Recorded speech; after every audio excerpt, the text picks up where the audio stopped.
good to have you here. It's good to have you here. Welcome to my YouTube channel. If you're a returnee, I say a powerful welcome. But if you're brand new in this particular platform watching me, I'll say welcome. Please stay with me. Subscribe to my YouTube channel. And more importantly, put on your notification bell. Why? So that whenever I drop any other video, you are going to be notified. So what am I going to be talking about today? I'm going to be talking about pregnancy symptoms. Yes, pregnancy symptoms. Signs of pregnancy or symptoms of pregnancy. Now, when the word symptom is used, it is felt by the mother, by the woman, by the person, by the patient. Now, when the word sign is used, that is what the health professional, the midwife, the nurse, the doctor, the obstetrician, whatever the health professional is, when they pick a sign, that is called sign.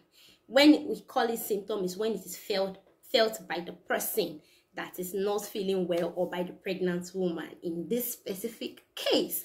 So what am I going to be talking? Why am I talking about this topic? I've decided to back up a little because on our Facebook group, I get few people coming online to ask us, okay, I feel this way. Okay, I feel that way. Am I pregnant? I'll be like, wow, you just popped the question just like that. And I would have to answer, please, there is nobody online that can tell you directly that you're pregnant or you're not pregnant. What we can do for you is to guide you. What we can do for you is to direct you and show you, okay, this is what you're supposed to do. The definitive way to know if you're pregnant is to run a pregnancy test. Okay, there are very easy pregnancy test kits out there that people can get and use to check themselves out. Urine, as in just make use of their urine and just use a dipstick, and that's all. You just read and see the double line red and you're fine. You see you're positive. But if it's just one line, you see you're negative. So today we are going to be talking about the signs, the symptoms of pregnancy. Symptoms of pregnancy. Yes, we have done a lot of things regarding advanced pregnancy and conditions that you experience in pregnancy, like eclampsia, like inevitable abortion, like threatened abortion.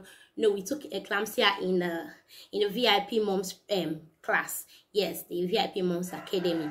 So today I'm going to just be talking about a few symptoms you feel during pregnancy and the period in which you feel the symptoms. So usually in the first week of pregnancy, you are not even particularly pregnant yet. But the second week of pregnancy, yes, we can now say that, okay, everything has happened, fertilization has happened, and the process has started. So usually people start to feel symptoms of pregnancy within the 4th to the 8th week. Within the 4th to the 8th week. Some people even get to the 3rd month before they realize that they are pregnant. Well, that's really for people that are not really paying very close attention to their health. So in the 4th to 6th month, the commonest sign people feel is morning sickness, which is vomiting. Many people feel that symptom, especially if they've not prepared ahead to like pray against it or wish against it or hope against it or confess against it, and then it happens. Well, you know, nobody really plans for these things. Nobody really plans for these things. But when you know these things, it is good reason for you to plan ahead. You know, knowledge brings solutions, like we always say at the VIP Moms Academy. Knowledge brings solutions. So gaining this knowledge is not for you to get scared. It's not to impute fear into you, but gaining the knowledge is supposed to help you to be able to plan ahead, to be able to pray ahead and know ahead. And then that feeling of fear reduces because you already understand. It's understanding that makes, it's lack of understanding that makes people fear. You know, that anxiety of the unknown is even worse than anxiety of something that you know. If you know something, you can take strategies, you can take measures to help yourself or to stop that thing or to make it better. one way or the other. So morning sickness is the commonest symptom, and this morning sickness, this vomiting, is not the same as hyperemesis gravidarum. Hyperemesis is the extreme, the situation where the person keeps vomiting and vomiting and vomiting and vomiting and vomiting like morning till night consistently. Now, when we say morning sickness, it doesn't mean that it only happens in the morning. That's a myth that we have tried to clear at the VIP Moms Academy and in the Facebook group. If you're not a part of our Facebook group, oh my God, you should be a part. We are already hitting 2,000 members already, and you should be a part of us. It's very interactive, it's very interesting in that place. If you want me to send you the link, I'll do that, or I'll drop it in the description. So all you just need to do is to just click on it, and that's all. Really, that's just all, and you just join us and see the interactions going on in that place. So apart from morning sickness, some people have nausea. Nausea means the feeling as if you want to vomit, but you are not actually vomiting. You just consistently feel like, I want to vomit. Something is just, I just keep feeling as if I want to vomit. That's nausea. Then some people have experienced frequent urination. You experience frequent urination because the baby, the fetus, the zygote, the embryo is still down there. It's still really down there. So it is right in front of your bladder, so it's pressing on your bladder. So any little urine that collects in your bladder, you start to feel as if, oh, I want to urinate, oh, I just have to urinate. So that's what happens. I hope you understand that. So that's why there's frequent urination. So by the time I talk about the 12th to the 16th week, the pregnancy has moved up away from that part. So another change we find in the 4th to 6th week is breast changes. Yes, there's always breast changes. You feel that there's some enlargement. There's some enlargement in your breast. It's not usually exactly the same as it was before you got pregnant or before you got married, or before the idea of pregnancy was in the show. So for a first timer, the areola is usually darker. It's usually darker. Yes, it becomes darker usually for a first timer, because the person has not experienced pregnancy in the past. So that is why this set of people notice it more. So by the time you have that dark spot around your areola, the areola is the darkish part that surrounds the nipple. Yes, the nipple itself also gets more prominent. Your nipple becomes more prominent and darker, and then the areola also gets darker. So that is all with the 4th to 8th week of pregnancy. So from the 8th to the 12th week, 8th to the 12th week, that's 2 to 3 months of pregnancy. We use weeks in pregnancy. We don't really use months, except we are talking to someone that does not know anything about this week thing. So we just try to, let's just explain it in the easiest way. The best way to explain this thing is saying it in weeks, in gestational weeks, the period in which the exact period in which you're carrying the pregnancy. So in the 8th to 12th week, morning sickness usually reduces for many people, or it goes away. It's usually abates or goes away, but for some people it is still existent. Then there are some symptoms I'll mention now that you may not even notice. Your cervix becomes softer. You may not be able to reach your cervix, but well, it usually becomes softer. Then the uterus rises up. That is your womb. Womb is what I'm calling uterus. It rises up out of your pelvis. This pelvis I'm talking about is this, when you touch this part where the air grows. Where the air grows, that is where your pelvis is. That's the brim. That is the inside of your pelvis.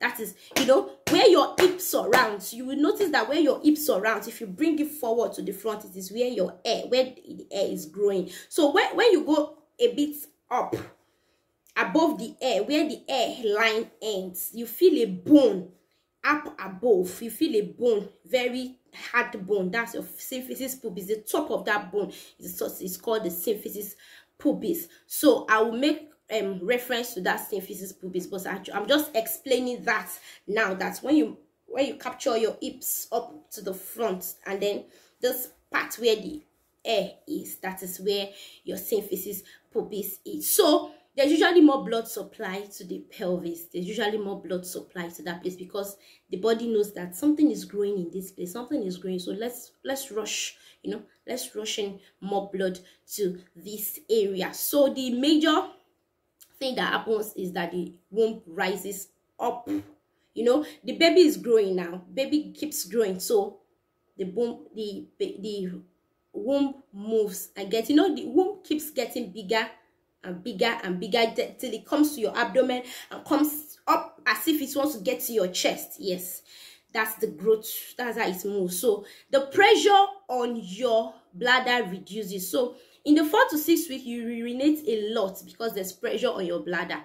But now when the womb or the uterus moves up a little off that space, you feel a little relief in the number of times you use the toilet, urinate consistently. Now, from the 12th to the 16th week, that morning sickness usually abates.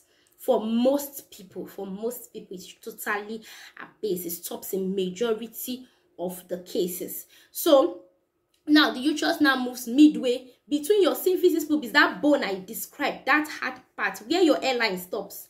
Now your uterus now gets in between where the hairline stops and your umbilicus, your belly button. So it's somewhere between. Look at where my nose is. Now somewhere between where your hairline stops, your pubic hairline, where it stops, that's where the symphysis pubis. You feel a hard bone standing like this. That bone forms your pelvic bone. It comes to the side and forms your pelvic bone. Your hips. It comes out this way and forms your hips. So that bone in the middle like this, between that bone and your belly button, that's my belly button here. So the uterus moves up to that level. Your baby moves up to that level. You feel that distance, then the pressure on the bladder too is relieved. So that's all with the 12th to the 16th week. That is all that I can explain to you, that you will be able to really grasp and be able to elicit for yourself that, okay, is this woman making sense or she's not making sense? Now in the 16th to the 20th week is when you feel quickening. Yes, quickening. I love quickening. Quickening is when you feel the movement of your baby. Quickening is the very first movement you feel, and it's usually felt in the 17th week, 18th week, or the 20th week. So don't be scared. As long as your baby is alive, your baby will move. It will move. So then the breast changes become more prominent. Breast changes become more prominent. You see that your breast has really enlarged. The difference is clear.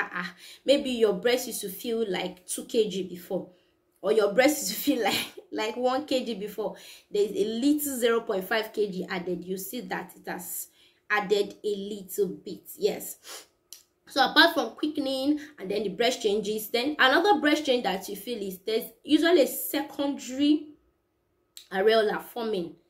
Apart from the areola is the dark space that forms around the nipple. If you look at your nipple, there's a dark space that forms around it. Then there is an extra, that's what's called the secondary areola, that forms around it. And it's usually, in most places, nearly spreads to nearly half of the breast of that individual, that darkish looking spot. Then Montgomery's tubercles become obvious. What are Montgomery's tubercles? There, if you look at your nipple, surrounding your nipple, there are some dots, dots surrounding your nipples. Those are the Montgomery tubercles. They become more obvious at this period. So I will be stopping here, and this is going to be the part 1, because if I want to take it all the way to 40 weeks, this video will become very, very, very, very long, and I don't want that to happen. I don't want it to get bored. I want this to be very, very, very lively, and everything should progress very fast. So that's the end of part 1 of pregnancy symptoms. So in the next 2 weeks, you are going to see a video, yes, on the part 2, and we are going to be taking from 20 weeks to 40 weeks. In this video, we have taken 0 weeks to 20 weeks. Usually pregnancy is 40 weeks long. Some people may deliver 38 weeks, some people deliver 37 weeks, some people deliver 39 weeks, some people deliver 41 weeks, some people deliver 42 weeks. 42 weeks is the band maximum, and they'll beg you, please, madam, come for induction of labor, or if you cannot come for induction of labor, come for cesarean section. Let's get this baby out of here. All right, it's good to have you. Very, very good to have you. Have a beautiful day, and don't forget to subscribe. Don't forget to subscribe. Apart from subscribing, put on your notification bell. Share this video with other mothers, new mothers, old mothers, their husbands. You know, you should share this video with their husbands too. It's very, very important. And share with significant others, your mother-in-law, your sister-in-law, your brother, people that you know will care for you in pregnancy. Let them see this video. It's going to help them, give you more support. That is why we are here. We are pregnancy support partners, as you can see. So have a beautiful day.